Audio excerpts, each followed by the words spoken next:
Hi, welcome to Donsky Tech. In this video, I'm going to show you how to get started developing MicroPython web server applications using the MicroDot framework. As you can see, I have here my ESP32 device, which I have downloaded with the latest MicroPython firmware, and I have attached it to my USB. Using my Tony IDE, I can verify that it is running the latest MicroPython firmware by looking at the shell prompt. Inside the device file systems are files that I have created to create a very simple MicroPython web server application using MicroDot. If we try rebooting our MicroPython device by clicking this button, then you would notice that there is a message in here that it says that the network config is now set and it's now listening to the default port, which is the port 5000. If I type in that IP address and this port, then it means that I am accessing the web server application running in my MicroPython device. If I type it in, you would notice that I am getting this hello world, which corresponds to this method that I have created, which is hello world.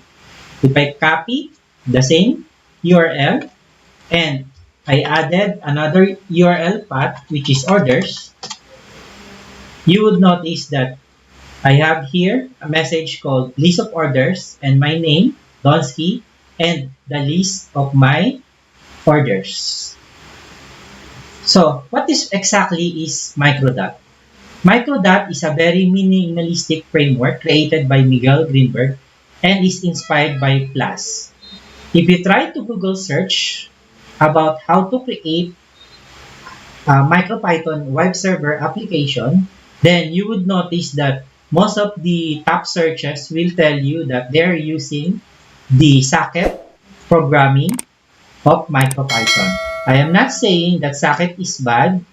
It's just that I feel that we can abstract all of these low-level details by using this MicroDot framework. The code is very simple and very lightweight. As you can see, by just having a normal function and adding a decorator function on top of it, then we are able to create a web server application. So, for example, if we change this message in here, instead of saying hello world, then let's change it to welcome to MicroDot. And in the order section, instead of just showing 3, we'll add 2 more. So say for example, let's add milk. And then diapers. Now that I have added or changed my backend application, then I can now deploy it into my ESP32 microcontroller. In order to do that, let's just first interrupt the execution of our MicroPython so that it is able to accept our new program. Now that you see this prompt, then you can just access this main.py and then upload it into the device file system of our ESP32. Just click OK.